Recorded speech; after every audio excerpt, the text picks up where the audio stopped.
Pochcham qizligingga tegmayman desa soddalik qilib ishonibman. Bir payt shunaqa qattiq og'riqni his qildim. Ko'zlarimni oldi qorong'ulashib ketdi. Xuddi ichimda xoda bordek noqulay his qildim o'zimni. Pochchamga nimalar qilib qo'ydingiz degandim. Pochcham: Assalomu alaykum aziz obunachilar. Siz bilan yana birga bo'lib turganimdan xursandman. Bugun sizni yurakka yetib boradigan bir hikoya kutyapti.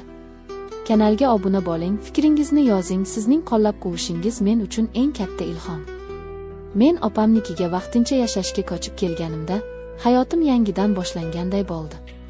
O'zimni bir muddat yolg'iz his qilayotgan, ajrashgan, lekin yuragida hali ham iliqlik va muhabbatga ochiq ayol edim. Onamning uyi 2 hovlili edi. Bir tomonida opam, Malohat va uning eri, Rustam aka bolalari bilan yashardi. Boshqa tomonida men joylashdim. Rustam aka, u hech qachon menga begona emas edi. U opamning turmush o'rtog'i, 2 farzandining otasi, juda jiddiy, sokin, lekin ayni paytda mehrli va xushmuomala inson edi.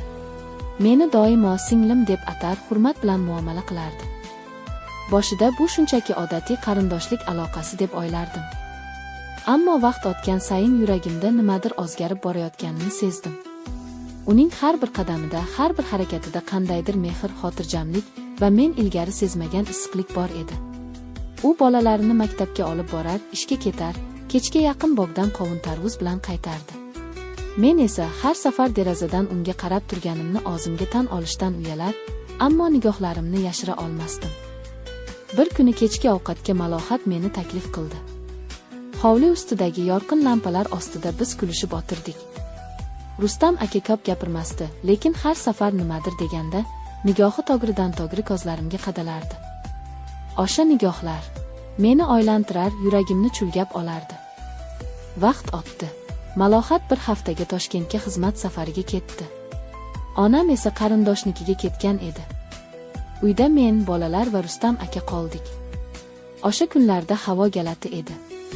Har kuni yomg'ir yog'ardi, shamol esardi va yuragimda ham xuddi shunday bir galati tuyg'u uyg'ongan edi. Bir oqshom svet o'chib qoldi. Bolalar uxlab qolgan. Men choy damlash uchun oshxonaga tushganimda, Rustam aka allaqachon u yerda edi. Qorong'ilikda choydan chiqayotgan buk yuzini yoritib turardi. U menga qarab kulimsiradi. Jimjitlik boshqacha ta'sir qiladi, to'g'rimi? Men ham kulimsirab javob berdim. Ba'zida jimlik ko'proq gapiradi deb o'ylayman. Biz uzoq vaqt sukutda o'tirdik. Yuragim gupillab urardi. U hech qanday noo'rin harakat qilmadi. Lekin o'sha lahzada orasida devor bo'lgan 2 ta yurak go'yoki bir-birini sekin-sekin anglayotgandek edi. Siz bu yerda bo'lganingiz oilamizga iliqlik olib keldi, dedi u choy tutarkan. Siz oilangiz uchun hamisha mehr bilan yashaysiz. O'zingizni unutgan ko'rinasiz. Bu so'zlar og'zimdan qanday chiqdi, o'zim ham bilmadim. Balki yuragim chidolmay qoldi. U nigohini olib qochdi. Har kimning ichida sukutda qolgan gaplar bo'ladi, dedi u past ovozda. Ba'zilarini ayta olmaysan, chunki o'zingdan yomon ko'rib qolasan. Men yana sukutda qoldim. Balki bu kecha yuraklarimiz bir-birini tan oldi. Ammo bu tan olish og'ir edi. Biz hech narsa demadik. Faqat yurakda shu tuyg'u paydo bo'lganini tan oldik. Ertasi kuni men u bilan ko'p gaplashmadim. Uni ko'rishdan qochdim. Bu halollik edi o'zimga nisbatan. Malohat qaytdi. Hayot odatdagi iziga tushdi. Men esa 2 hafta o'tib boshqa uyga ko'chib ketdim. Ketayotgan kunim u menga faqat bitta narsa dedi.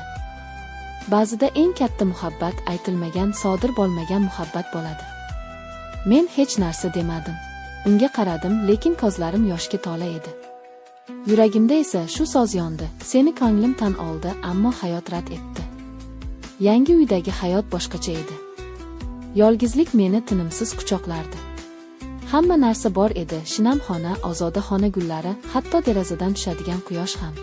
Ammo yuragimda nimalardir yo'q edi. Ruhimda esa hali ham Rustam akamning sukutli nigohi yashab turardi. U bilan hech qanday gunoh sodir bo'lmagan bo'lsa-da, men o'zimni gunohkor his qilardim.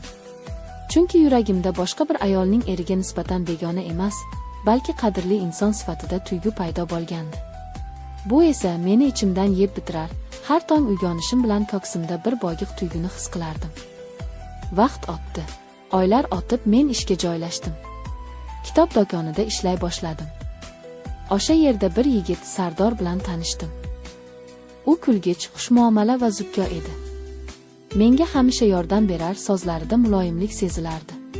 U bilan suhbatlarim xotirjam edi, yuragim tinch edi, lekin yuragim hali ham to'liq bosh emas edi. Bir kuni Sardor menga sekin gap ochdi. Siz bilan ko'proq vaqt o'tkazgim keladi. Faqat ishda emas, balki undan ortiqroq.